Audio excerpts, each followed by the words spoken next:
India থেকে ফল আমদানি করবো না। এখন ইন্ডিয়ার ফলে বাংলাদেশে সরাসরি দাম ডাবল হয়ে গেছে, 1 টাকার মাল 2 টাকা।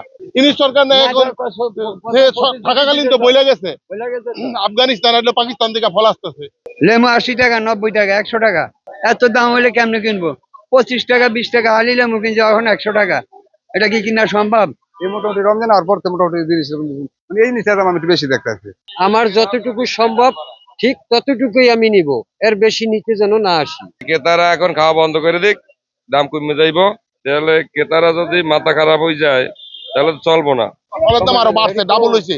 350 টাকা কেজি মালটা, 400 টাকা কেজি আপেল। মানুষের কেনার বাইরা, মানুষের সাধ্য কেনার মতো সাধ্য নাই কেউ এখনো। ইংলিশ সরকারের আমলে বলা হয়েছে, খবরের নিউজে আসছে, আফগানিস্তান আর পাকিস্তান থেকে ফল আমদানি করতেছে, ফলের দাম কমে যাবে বাংলাদেশে। ইন্ডিয়া থেকে ফল আমদানি করবো না। এখন ইন্ডিয়ার ফলে বাংলাদেশে সরাসরি দাম ডাবল হয়ে গেছে, 1 টাকার মাল 2 টাকা। ইংলিশ সরকার নেই এখন, থাকাকালীন তো বইলে গেছে আফগানিস্তান আর পাকিস্তান থেকে ফল আসতেছে।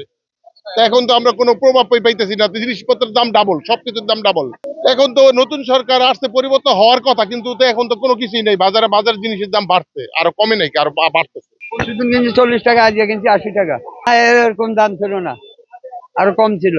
যে খেজুর 400 টাকা আসলে সেটা 18 টাকা বেচে এখন। যেই সরকার ছিল এই সরকার, এখন এই ইন্ডিয়ার সরকারের দায়ী। এর আগে কমে কিনছি, সবকিছু কমে কিনছি। পেঁয়াজ 40 টাকা করে কিনছি, সেই পেঁয়াজ এখন বেচে 60 টাকা করে। লেমু 80 টাকা, 90 টাকা, 100 টাকা হালি। এত দাম হলে কেমনে কিনবো? 25 টাকা 20 টাকা হালি লেমু কিনছে, এখন 100 টাকা। এটা কি কিনা সম্ভব? ইন্ডিয়া সরকার বলছে তো রমজান মাসে সবকিছু নাগালের ভিতরে রাখবে, কোনো জিনিসের দাম বাড়বে না, অন্তত আরো চড়া দাম হয়ে গেছে। এটার দায়িত্ব ওই আফগানিস্তানের তখন পাকিস্তানের তখন খেজুর আনবো, ইন্ডিয়ান খেজুর লাগবে না, ফল লাগবে না, কিছু লাগবে না, তখন কই ইন্ডিয়ার জিনিস 1 টাকার জিনিস 10 টাকা দিয়ে কিনতে হয়। খেজুর দাম বেশি, কারণ 4-5 দিন আগে কিন্তু এতটা বাজার আছে, এর 15 দিন আগে কম আছে, এর 15 দিন আগে আরো কম আছে। এই মোটামুটি রমজান আর পর মোটামুটি জিনিস এই জিনিসটার দাম আমি একটু বেশি দেখতেছি। আর বাদ এটা কইতে পারি না, আল্লাহ পাক কইতে পারবো। সরকার পরিবর্তন, ওই সরকার তো আর এই ক্ষমতা তো হারে এখন আসে না। এটা মাত্র 2 দিন ধরে শপথ করছে, ঠিক আছে, এটা ঠিক হয়ে যাবে আশা করি। বাদ এটা আল্লাহ পাক করতে পারবো। হয়তো আর এই জিনিসটা এখন হয়তো বাজার নিয়ন্ত্রণ হ্যাঁ দেখে নাই, হয়তো আর জানে না, ঠিক আছে। হ্যাঁ যদি বাজার নিয়ন্ত্রণ 1, 2, 3, 4 দিন পরে যখন হ্যাঁ নিজের মানে দেখবো বাজারের খবর, তাই হ্যাঁ নিজেরটা নিজে হ্যাঁ বলতে পারবে বাজার কোন জিনিসের বাজার নিয়ন্ত্রণ নাই বা কোন জিনিসের নিয়ন্ত্রণের বাইরে। কারণ আমি এই জায়গায় একটা জিনিস ব্যস্ত আছি, কারণ পাবলিকে নিতে আছে, কারণ সরকার তো আর এই জায়গায় দেখতেছে না। যখন আপনি একটা নিউজ তৈরি করলেন বা নিউজ আসেন, তখন হ্যাঁ সরকারি জিনিসটা চোখে পড়বো, নাহলে জিনিসটা চোখে পড়তেছে না।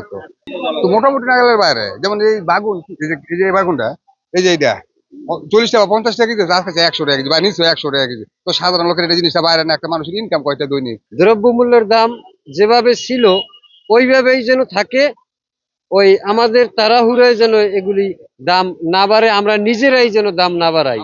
আমার যতটুকু সম্ভব ঠিক ততটুকুই আমি নিব, এর বেশি নিতে যেন না আসি।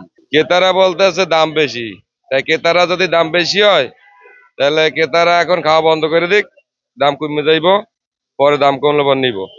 কারণ এখন হইলো 2-1টা দিনের জন্য যদি 2-একটু দাম বেশি হয়, তাহলে ক্রেতারা যদি মাথা খারাপ হয়ে যায় তাহলে তো চলবো না।